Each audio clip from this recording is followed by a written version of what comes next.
Hello lovely language learners, it's Mork Sensei and welcome back. Today is the third video in my Introduction to Political Science series for non-native English speakers in Simplified English. So far we have learned about interests and power. We know that individuals each have their own self-interest.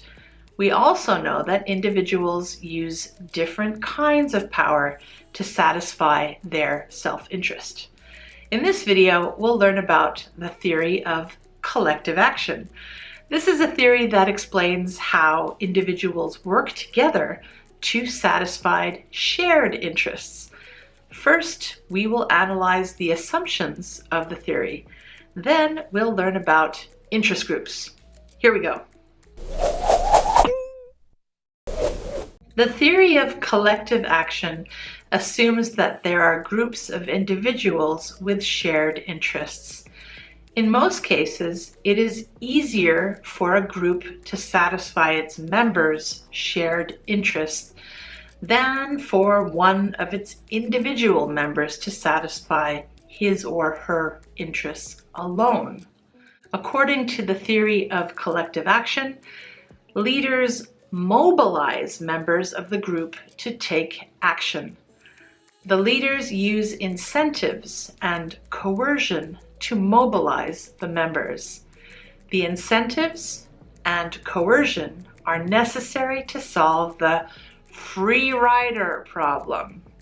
A free rider is a member who does not do any work to help the group, but who benefits when the group's interests are satisfied.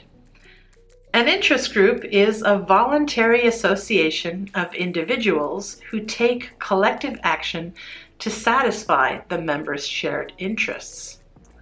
A labor union is an example of an interest group. The members want to get the highest salaries possible. The leaders mobilize the members through incentives and coercion.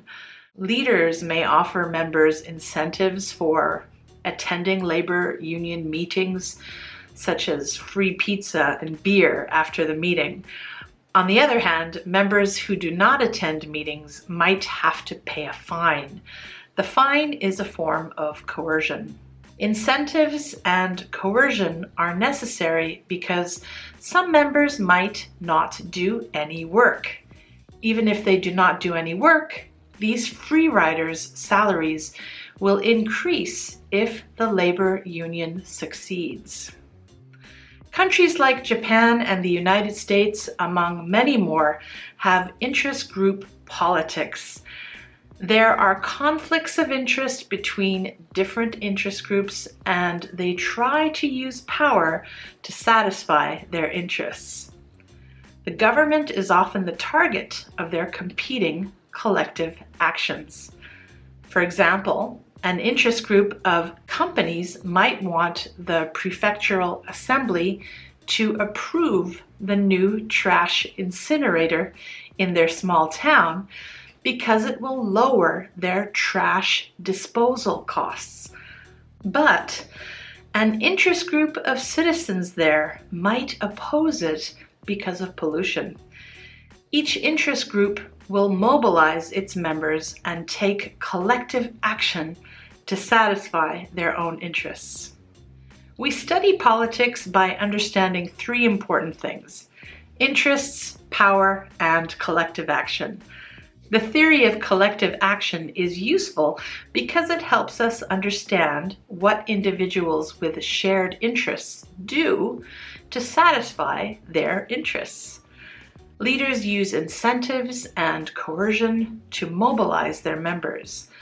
They do this because they want their members to be active rather than free riders.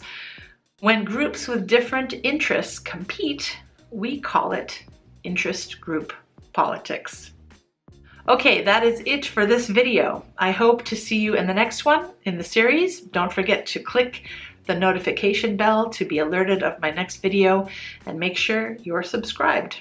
Mork Sensei, signing out. Mwah.